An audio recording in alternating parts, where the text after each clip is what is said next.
Meron po ba kayong worry dun po sa directive ng Supreme Court given that one of the incoming House prosecutors, si Representative Leila de Lima, nagpahayag ng concern over the directive of the SC?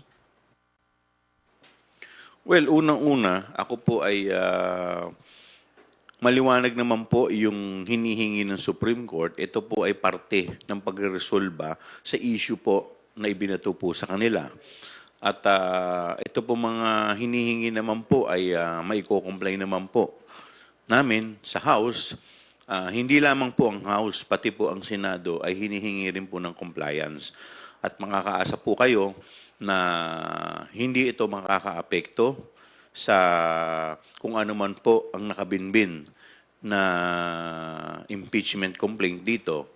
Ngayon, maaari pong magtatanong ng iba kung aantayin pa po ba. Wala pong dahilan para antayin ng Senado kung ano po ang magiging desisyon ng Korte Suprema dahil wala naman pong TRO na nilalabas.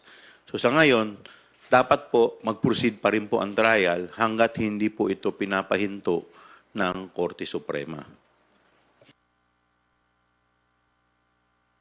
Siyempre, naunawaan po natin yung concern ni Congresswoman Leila de Lima, particularly dun sa question po ng judicial overreach. No? I think yan po yung particular po na concern niya. Pero kailangan din natin maglinaw na siyempre may bahagi doon po sa impeachment proceedings na pinapayagan po yung Korte Suprema, particularly sa ilalim po ng Francisco at saka Gutierrez, yung pong pag-determine on whether or not nga na ito pong one-year bar rule ay nasunod po ng Kongreso. So, ginagalang po natin yon. At again, hindi po ito pwedeng gamitin ng Senate Impeachment Court, no, na dahilan para hindi po magtuloy, again, doon sa kanila pong constitutional mandate to try and decide the impeachment case of Vice President Sara Duterte. Katulad po ng binanggit niya, Congressman Joel, wala akong temporary restraining order na binigay po ang Korte Suprema. So, ibig sabihin, we will proceed with the Supreme Court deliberations, but again, the Senate should still proceed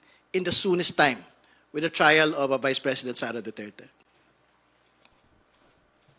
Follow-up lang po dun. So, hindi po kayo nag-share or nag-agree dun sa concern ni Congresswoman de Lima na walang tila sumobra yung pakikialam ng Supreme Court dun sa order, mostly sa House of Representatives, in relation with the impeachment case? Well, sa akin po kasi personally, masasabi ko lamang dito ay parang ang hinihingi po kasi ng Supreme Court sa House of Representatives ay yung mga naganap. Halimbawa po, yung mga dates, kung kailan po na i-submit o yung pagkakaugma-ugma ng mga pagkakataon. Ito po ay magiging base rin, siyempre, sa kanila magiging desisyon. Kaya mahalaga po na kami po ay makapag-comply. Insofar as the impeachment complaint naman ay ako po naniniwala na hindi naman po ito makakaapekto. Well, again, the particular question po kasi in the Supreme Court ay, particularly under Francisco, ay nagkaroon ba ng filing? Una, that is the first requirement. And secondly, nagkaroon po ba ng referral to the House Committee on Justice? No? So, relevant po ito doon sa unang tatlo.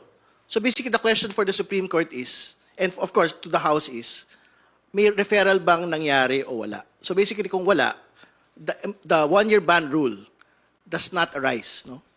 So, itatabi po talaga yon. Pero, secondly, on the fourth impeachment complaint, nagkaroon ba ng filing na at least one-third ng mga miyembro po ng Kamara sa House Secretary General para magkaroon po ng direct transmittal to the Senate?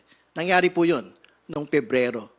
215 congressmen made it so. No? So, basically, yun yung particularly reckoning impeachment complaint for the one-year bar rule to actually arise.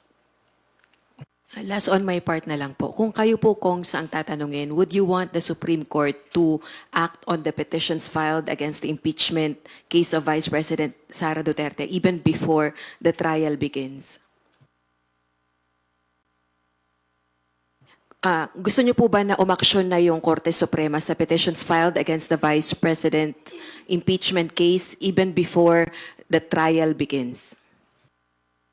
Well, mas maganda para at least ma-resolve na itong issue sa one-year bar rule para at least matanggal na po sa isip at hindi na po magamit itong issue na to para maantala ang impeachment complaint. Nagsasalita ho kami kasi bilang mga kinatawan, pero nagsasalita din kami bilang mga abogado. So, ibig sabihin, kung ano ho yung pasya ng Korte Suprema sa usapin po na ito, syempre gagalangin naman po natin. No? So, hopefully, within the soonest time, ma-resolve din po ng Korte Suprema. But again, this should not serve as a reason for the Senate Impeachment Court to further delay proceedings and not act on their constitutional mandate, which is to try and decide the impeachment case of Vice President Sara Duterte in the soonest possible time.